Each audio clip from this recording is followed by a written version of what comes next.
Looks real good. Hey, now we don't gotta, burn up our time finding the healthy food. Real. And we don't gotta clock out. So, For real. Love it.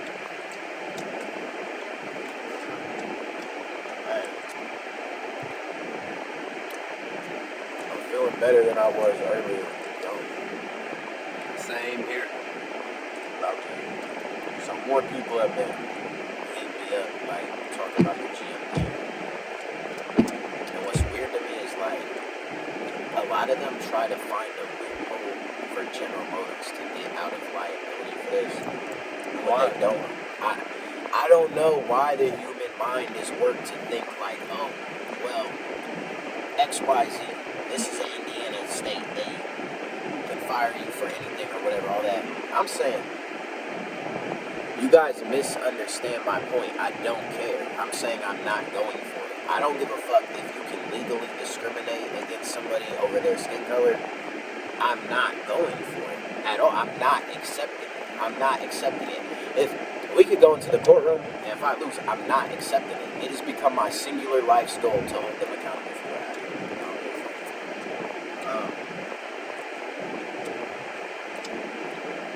That's just good. That's what I'm talking about. Thanks. Well, yeah, you gotta try to get the most you can out of that situation because they set you back to where you work so hard to get out. Look, do we ever feel clean? No, hell no. It's hard to eat my food right. Never clean. I'm gonna get the fuck out of this in a few months. Promise. I got a question for this system of oppression. How did it make sense to arrest me in the desert, accuse me of having 1.4 million worth of weed, raid my house? I couldn't even move back to my home state for 3 years because you guys made me do probation in New York. Do all that because, allegedly we didn't follow regulations on cannabis, which, if you follow Elon Musk, you see government regulations don't mean shit to him. Hell no, he's a billionaire. That's the real one. Yup, billionaire. And he just can afford to fight them back.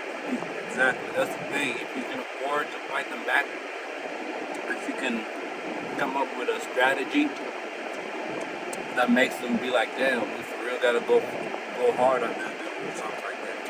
But for Or us, like take him serious. to even be in that position, there's so many barriers in the way. Yeah. But you guys implied you wanted me to work a job like a normal person, right? Okay. Fuck all my hopes, dreams, ambitions, desires. Work a job. I did that and I got fired due to my skin color. What is going on?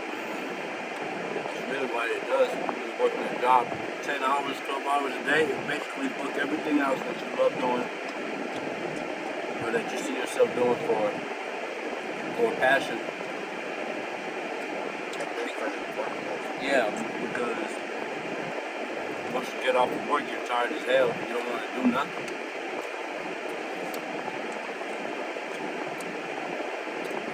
Which I even had that manageable in this career.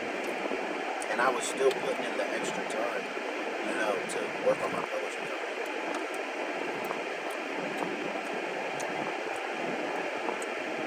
Then all that bullshit happened. My brain came back.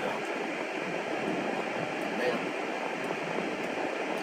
what you think we should talk about today?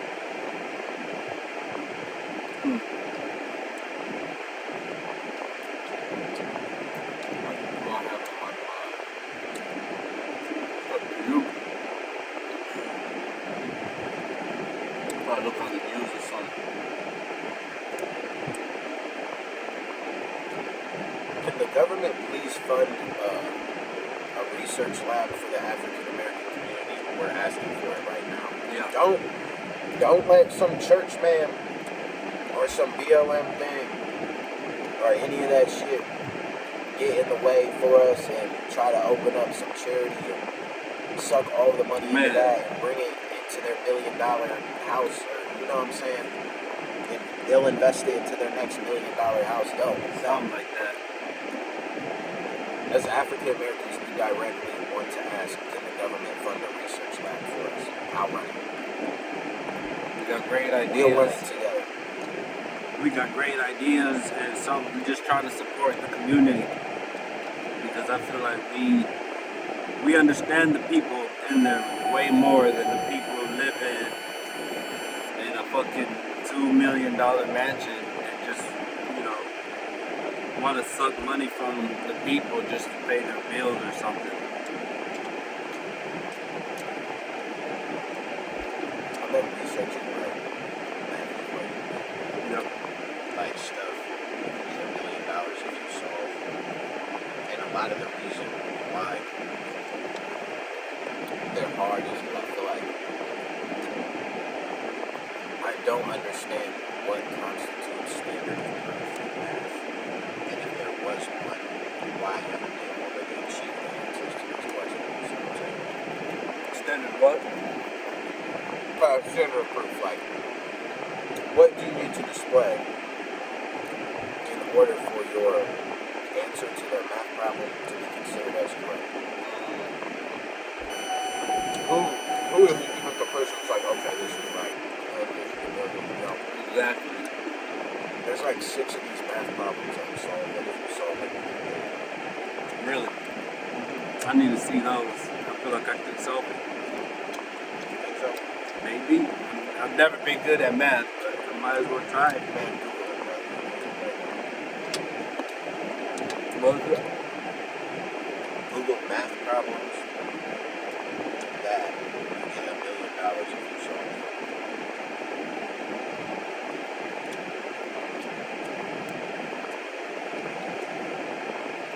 1 million. You say something like millennium rise problems. Yeah, that's what it says. Solve this equation to win $1 million by Samrat Duda. Where is it? Yeah, millennium rise problems. Go to it. Watch. Unsolved problems. Read that first one and see it. The Birch and Swinnerton-Dyer conjecture deals with certain types of equations, those defining elliptic curves over the rational numbers. The conjecture is that there is a simple way to tell whether such equations have a finite or infinite number of rational solutions.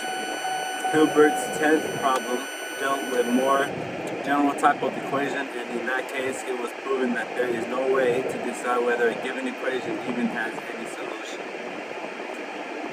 So is that saying it's unsolvable? Yeah. Alright, so that's what. Hodge conjecture. The Hodge conjecture is that for projective algebraic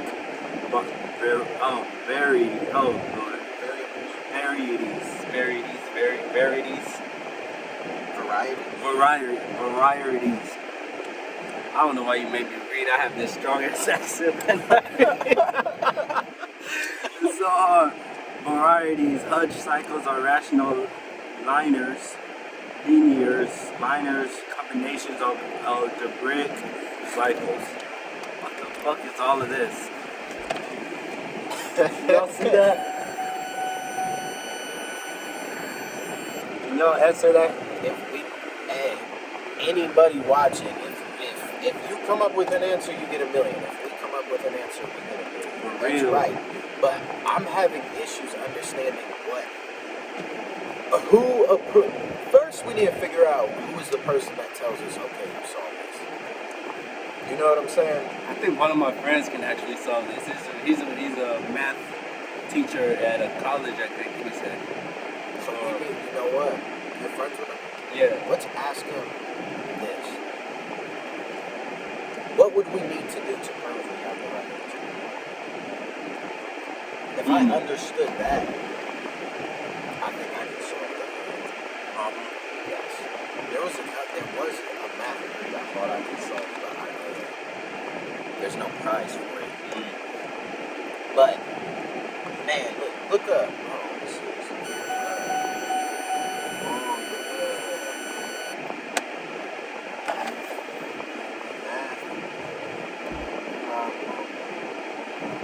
oldest unsolved math problem. Let's see if we can solve it. Why was math even ever invented? So we can build stuff. Yeah. That makes a lot of sense. Since the Fermions, one of these I've already solved.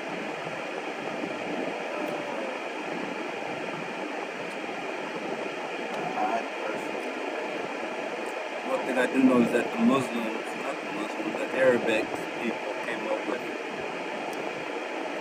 or we'll say, they perfected math, I guess. It's this. All even numbers have prime factors. Prime factor. Well, And there's a name for it. what does that what does that even mean?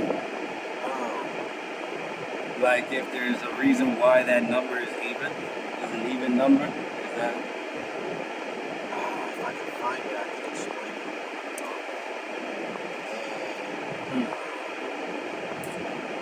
it. Do even numbers have prime factors? Math problem about even numbers having prime factors. Dude, I was thinking about this all night.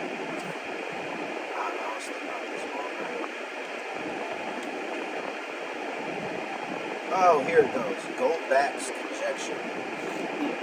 It's one of the oldest and best known unsolved problems in number theory in all of mathematics. It states that every even whole number greater than 2 is the sum of two prime numbers. So, the conjecture has been shown to hold for all integers less than 4 times 10 18, but remains unproven despite considerable effort. How do you prove it? If I understood that, I think I could solve it. I'll have to read that again when I go home. But now I'm gonna be thinking about it all day. If we were educated in the language of math, I definitely think that one could be solved. Because essentially what I feel like it's asking is, will you eventually get to, in an infinite set of numbers, will you eventually get to a region of math where the huger numbers can produce even numbers that are not the result of prime numbers? And if I just had to produce a theory on the fly, I would say no. I would say the math holds up infinitely, and when we do reach a layer beyond that, it's not math. So, like, it's something else. Something else is going on. But why can't, if we can send a rocket to Mars, what's that called? Goldbach's theorem? Yeah. What's it called? Or Goldbach's conjecture or something? Yeah.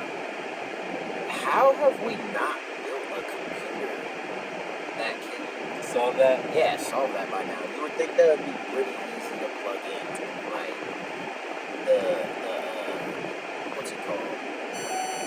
It seems like it'd be pretty easy to program a computer to solve that problem. I feel like,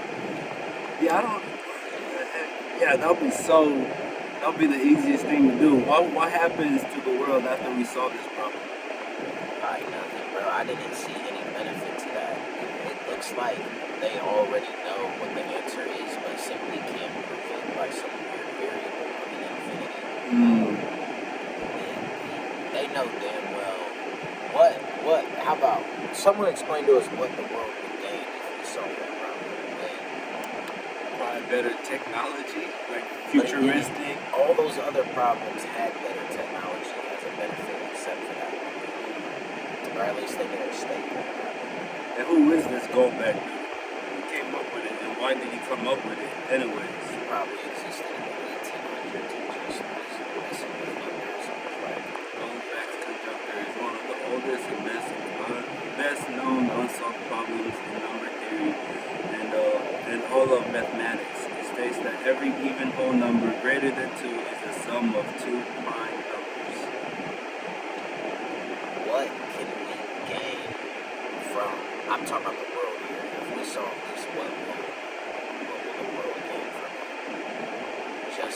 just say the theory has been solved. I'm gonna solve it right now. Okay. The reason it's already solved. Yeah. It's already solved. Exactly. Every even number has what again? Oh, you want me to read it? Yeah, read it again.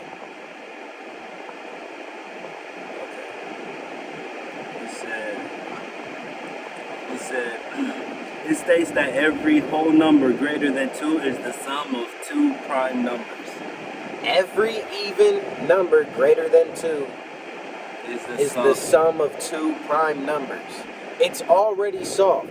That holds up infinitely. You guys just can't prove it.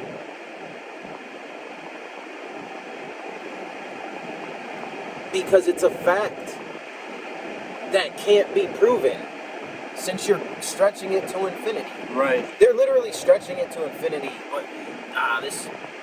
but we haven't proven it because there's an infinite amount of numbers.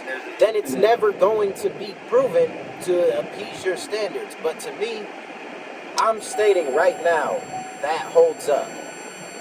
Every even number is the sum of 2 prime numbers, period. And I'll state right now, that holds up to infinity.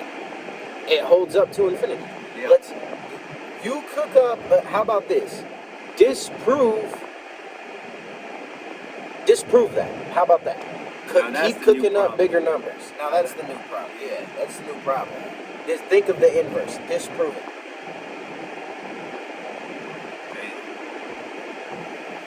And when you finally do disprove it, we're probably going to be, for one, I'm saying it's not going to happen because that stacks up to infinity. But if alternate reality, if they did somehow disprove that, we're going to be at a number to where it's so big. It's verified results was that for small values of n, the strong Goldbach conjecture and hence the weak Goldbach conjecture can be verified directly. For instance, in 1938, Mills, Piping, Layperson verified the conjecture up to N10.5 with the advent of computers. Many more values of n have been checked. Silva ran a distributed computer search that has verified the conjecture for n less than or equal to 4 times 10 to the 18th power. It will check up to 4 times 10 to the 17th power as of 2013. One record from the search is that. Wow, look at this number. 3325558170733396052 is the smallest number that cannot be written as a sum. Is the smallest number that cannot be written as a sum of 2 primes where 1 is smaller than 9781. But it can still be the sum of 2 primes. Why are you guys doing that? Like, what are... Does that say they did that back in 1938? Yeah. So we're 90 years into the future and they can't just build a computer to factor that all the way up to something that might as well be The answer. infinity. Yeah. See, they're playing with that one. We need to solve the other ones. The ones that have $1 billion projects. Yeah. That would actually help humanity. They're playing games with that. We don't even need to know. We're not even nowhere near to know that. We're not even nowhere